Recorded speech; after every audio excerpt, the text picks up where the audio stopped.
All right. Thank you, Shola, for joining me today on my YouTube channel. And before we get started on the topic for today, which is talking about how you manage to overcome cancer, breast cancer, right? I would like you to please quickly introduce yourself to those that are watching this video. Thank you, Deborah. My name is Olusola Akapo. I'm a makeup artist. I 35 years old, breast cancer survivor. Thank you. Oh, okay. You said you are 35 years old, and I think that is a little bit gives me a concern, because I know that for breast cancer, I've gone for mammogram before, and I was told that not until I'm 40 I can't get it done.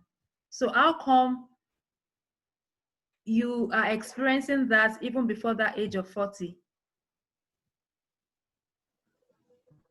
Okay, I think mammogram is for people from 40 years upwards. You can always do a breast scan. Yes, just like a normal abdominal scan, it's the same machine. You can always get a breast scan to check your breast from time to time before you are 40 years old. Yes. Okay, all right. So how did you get to know that you have this breast cancer? Okay. On that fateful night, on the 25th of April, at about 11:55 p.m. in the midnight. I think it's so I normally do myself breast examination every month before my period. So that night I was lying flat on the bed. I checked my right breast. Moving to the left one, I just saw that tiny, very tiny lump. I was like, I checked it again. I felt it. Immediately I flew out of bed. I quickly removed my nightie, rushed into the bathroom, did the soapy therapy. I lathered so much soap. I checked, and alas, Okay, so it how was did so you do unstable. the ladder test, the soap ladder test? How did you do that? Okay, I know I'll do like a soapy. My hand will be very, very soapy. Then I'll raise my hand up. I'll raise it up. Then I'll check. I'll just be moving everywhere near my nipple. I move everywhere to check my breast from like every month before my period. Yes. Okay, so when you discovered the lump, what did you do? You went to the hospital, and what did they say? Yes.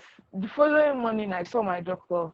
Then he told me that I should wait till my next period. That was April, that was in May. So my period came in May. It was still there. Probably it's psychological, but I just felt it was growing. So when I went back to him, because it's a primary health care center, so there's little or nothing they can do.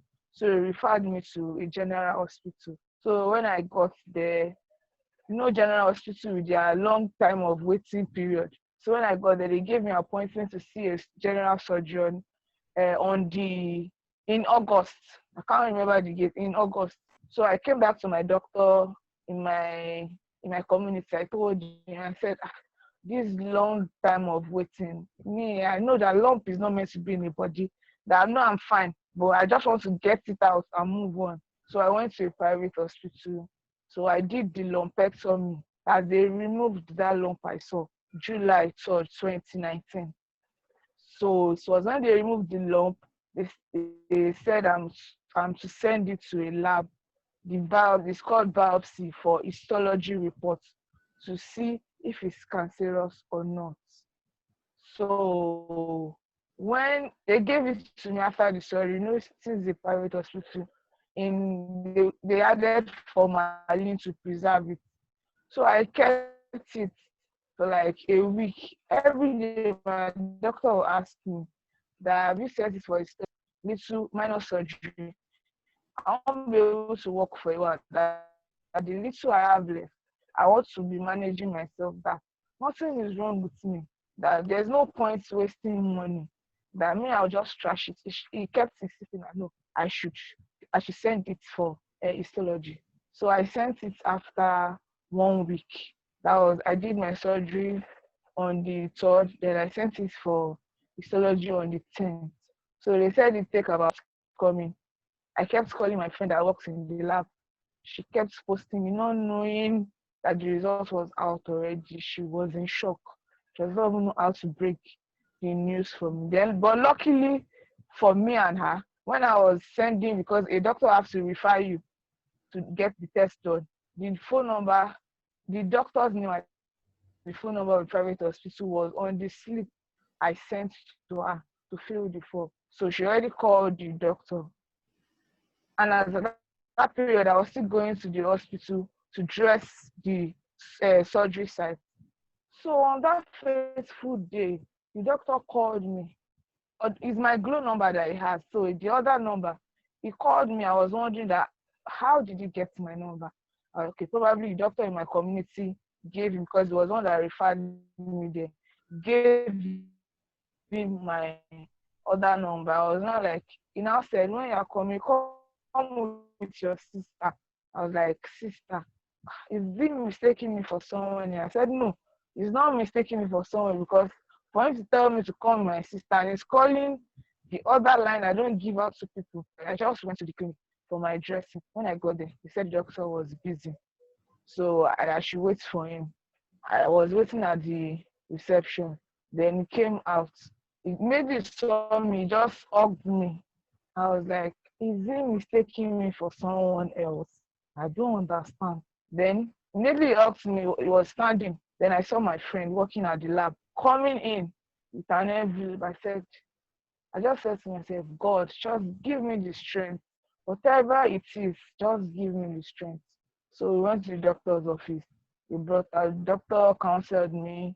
Have I had any history in my family? I said no. That nobody, even my mom, nobody. I've not had anybody in my family. Said they don't handle such cases here. It's a teaching hospital that they will handle it very well. He wrote a referral to Lagos State University teaching hospital in Ikeja. So I left. Maybe as in I was just staring at them. I didn't even say anything. But when he wrote the referral and I gave it to me, I read it. It just dawned on me that even if I don't know anything, I'm seeing carcinoma in this report. That means cancer. Like I was just trying to figure it. I just broke down in tears. I was just crying. He kept on consoling me and my friend and all that. Then when I was done, my friend said she should drop me at home. I said she shouldn't bother, that I'm fine. That the fact that I've cried, I think I have little strength. I came back to my studio. I went about my normal day activities, my trainings and everything. When I closed in the evening, when I got home, I told my sisters, I showed them that this is what they said, that I should go to the private hospital, to the teaching hospital. Then I called my doctor. So probably I called him. Immediately I called him, or just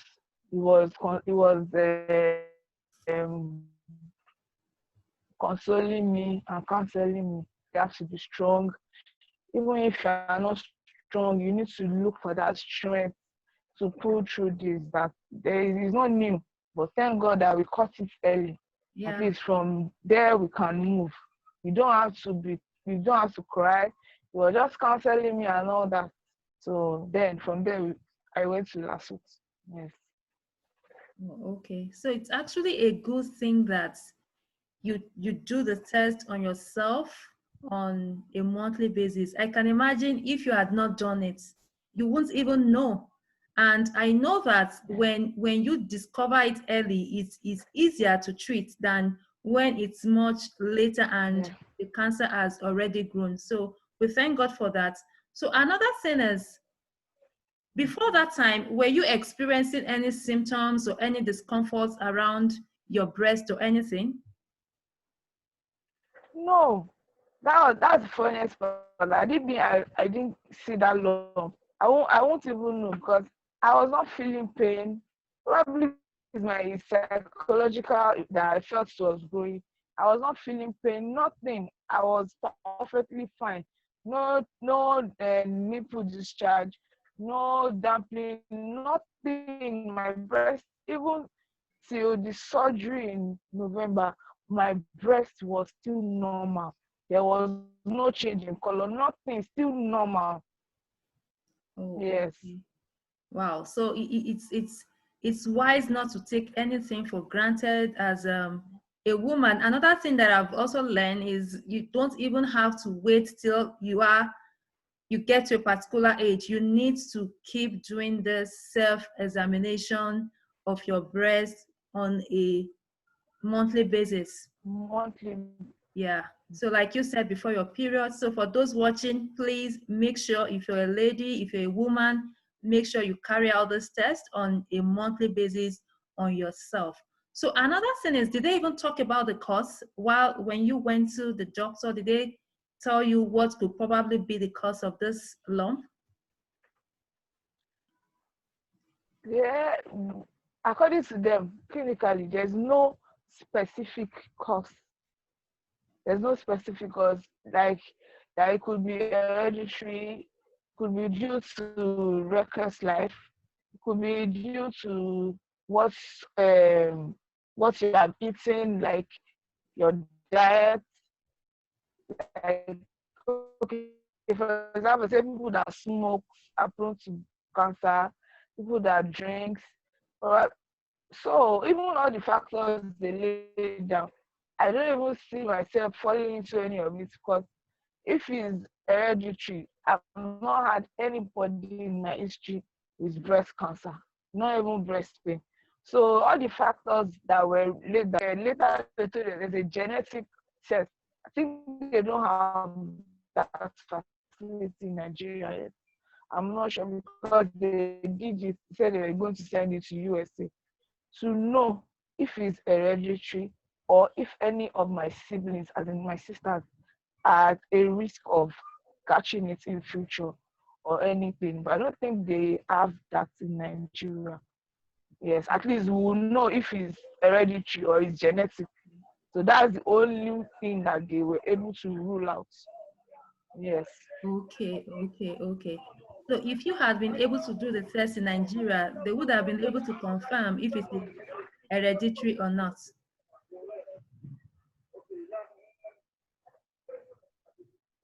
Yes. Okay, okay. All right. So let's talk about what is it like? You know, the moment you got the news, I know you said you cried. The treatments, what is it like? You know, how long did it take? What is the process and everything? Okay, the treatment, yeah, uh, is in 3 stages. Surgery, that's mastectomy, removal of the breast. There's surgery, there's chemotherapy, and there's radiotherapy. Some people, their chemotherapy comes before their surgery. In any manner, radiotherapy is the last stage of the treatment. It could be chemo, surgery, radiotherapy, or surgery, chemo, radiotherapy. But my own was surgery, chemotherapy, and radiotherapy. Yes. Okay, and how long did these three Thank take? you. The chemo, the radiotherapy. So how long did all three process take?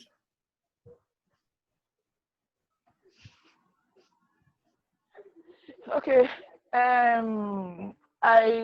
had my mastectomy on the 22nd of November 2019. That was last year. So they said I need about 4 weeks to heal up because before I can commence chemotherapy, because chemotherapy is like um it breaks down all the system. Like you can't have a open sore and be doing your chemo. So I had to wait till January. I was referred to oncology on the 24th of December. That was where I will be getting my chemotherapy. So I did some tests, CT, X-ray, and all that, the chemo. So I had my first chemotherapy on the 21st of January. So I had 6 sessions, 6 courses of chemotherapy. I had my last chemotherapy on the 5th of May 2020. Yes, that's about 6 months. It was not up to 6 months because chemotherapy is to that's about 5 months from January to May.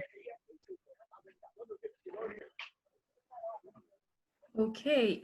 And yeah, I remember that you always post all of these things on your social media, Facebook, and the rest. But what are the challenges that come with it? I know at a point you have to shave all your hair. So what are the trauma, the challenges that come with, going through the system and going through the treatment, and even after the treatment, what are the challenges, and what can you say about it? The mental torture and the rest.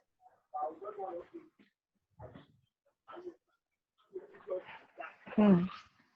Actually, I did shave my head. My head fell off after my first chemotherapy. Fell off a week after my first chemotherapy. Yes, chemo causes hair loss. So during my first chemo, I was very, very anxious. I won't lie. Even my BP was very, very high. I even thought they won't administer chemo to me. I was nervous because of all what I read about chemotherapy. But to the glory of God, I had my first chemo. Everything went well because histochemistry, they call it IHC, to know the kind of treatment that they will administer to you. So mine came out triple negative, which the doctor said is not so good.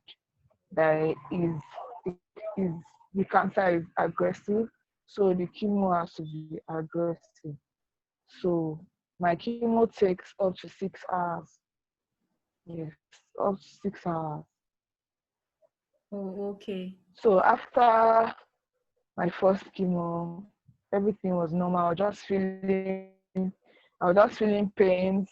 Second chemo, loss of appetite, dryness of the mouth, and weakness, stomach discomfort. Each stage it gets more, but each stage gets more. Not until my fifth chemotherapy, it was worse. Chemo is terrible. It's terrible. I won't lie to you. Chemo is very, very terrible. My fifth chemo, and the strength I had kept in the corner of my heart kept me going because I almost gave up. It's God. So after the fifth chemo was very, very tough for me. Likewise, the sixth one. But I thank God I pulled through. Even up till now, I still have defects from chemotherapy. I still feel numbness on my feet. My feet. I can't walk barefooted, and I still feel very, very weak. Once I do little stuff, I'll feel tired. They said this time it will wear off. Yes. Okay. All right. So what can you say about the support from people around you? Were people there to support you? Because I know that you can't go through this all by yourself. You need people. Yeah. Even when you have the support of the doctor, trying to counsel you, you still need as much as, you can from people to keep going.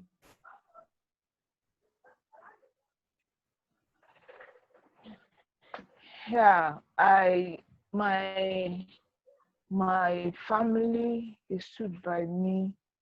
My friends, even people that don't know me, because it got to a stage I had to ask the public for assistance when I couldn't foot the bills anymore. So some people that they don't know me, they've not met me before. Their love like is overwhelming. That's where I get my strength from. That's why I post my journey, because I don't know who is watching. I don't know who I'm encouraged in my story. Even at the oncology department where we take chemo, people will take chemo together. Will be like, once they will always ask the nurse, once they see me in the chemo room, that I lit up the whole place. That where Even a lady came to me and that just one said she collect my number and be my friend. That where do I get the strength from? I said it could be anybody. Cancer is there already. There's nothing I can do about it. If I say why me, it won't change anything. I Yeah. just have to make myself happy. I have to. Nobody can do that for me. No matter what, it's the vibe I give to them that they'll take.